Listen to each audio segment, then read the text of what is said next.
Here's 8 steps to start a podcast in 2022. Step number 1, pick a niche. The niche for your podcast is probably going to be what your career is, or at least something that you're super passionate about. For us, we started doing a real estate podcast, and then we transitioned to an overall podcast that covered all things business, mindset, health, and fitness because we were passionate about an array of different topics. Step number 2, choose a format. A lot of podcasts nowadays do video, but in the early days, it was really just considered an audio thing. If you're starting a podcast today, I really recommend you do a video component as well. That way you can create the short clips and other micro content that makes your podcast far more discoverable. Step number 3, make some cover art. So you're going to need some sort of cover art to go on Spotify, Apple Music, and all the different podcast apps. You can go to websites like Fiverr, Upwork. You maybe have some people in your circle that are good graphic designers. It's something that we do at our company, but make sure you have some cover art that is a little bit different than the theme ones that you see on Canva and different stuff. It's really important that you start from the beginning with a very strong cover art. Step number 4, buy some gear. This one all depends on your budget and if you're doing an audio or video podcast. When we started our podcast, we really went all in. We bought a mixer. I think it's the Rodecaster. I'll put a picture here. We bought the legitimate mics, headphones, everything that we needed.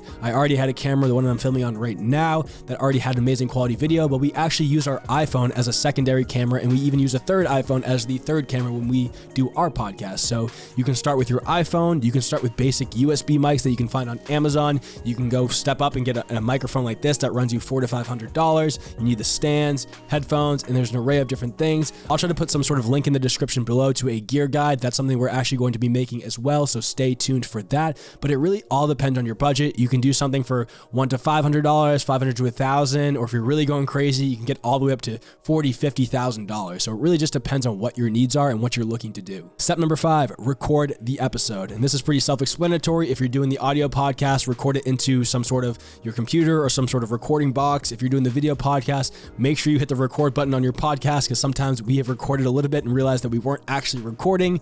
You can also do it with your iPhone, and we also do the video version with that little podcast box that I'll put on the screen again somewhere. But make sure you record the podcast. Step number 6, edit the episode. This is one of the most challenging parts for some people because it's actually pretty hard to edit a podcast episode, especially if you're doing video. Audio is a little bit easier, but if you have no background in audio or video, it can be challenging, and this is where people don't realize it, but podcasting is really a full-time job, and it takes up a lot of time. For example, at our company, Kleos, we actually do the production process for you, so we take it from start to finish, the recording, the editing, the post-production, creating the clips, and doing everything like that, so we make it as simple as all our clients have to do is hit record, upload the files, and we do the editing for them. But there's different tools you can use like Descript, Premiere Pro, Final Cut Pro, Audacity. Again, I'll try to link some stuff below, but this is definitely a challenging step to do. I'll try to do some sort of tutorial maybe later on to show you guys how to edit a podcast, but I'm not kidding when I say this. It is a long, complicated process. I've been doing it for a while, so I'm kind of used to doing it, but it's really something that holds people back from starting a podcast and being consistent. Step number 7, upload the podcast to a host. So there's a variety of different hosting platforms like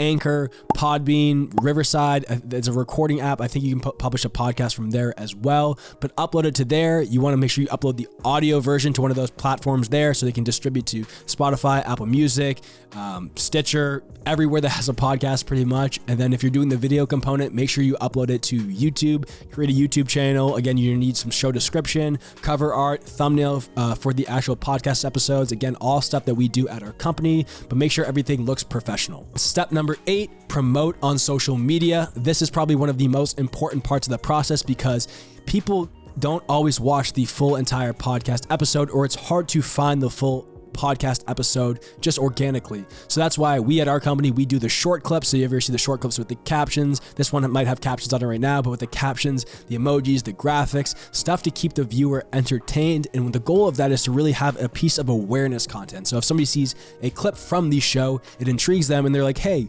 maybe I should check out the whole episode. And usually you should have a link in the comments or in the bio, or at least a link tree in your bio so somebody can tune into the full episode. But these short form contents are an absolute game changer when it comes to podcasts. These things can get crazy amount of views, thousands, hundreds of thousands, even millions of views if they're done properly. And again, make them eye-catchy, entertaining. These are things that we do at our company. We try to make sure that it's engaging. We have the emojis, the graphics, some GIFs, some really cool different things, some Zoom effects. These are an absolute game changer when it comes to podcasts. Again, this is how to start a podcast in 2022. If you enjoyed it, follow for more.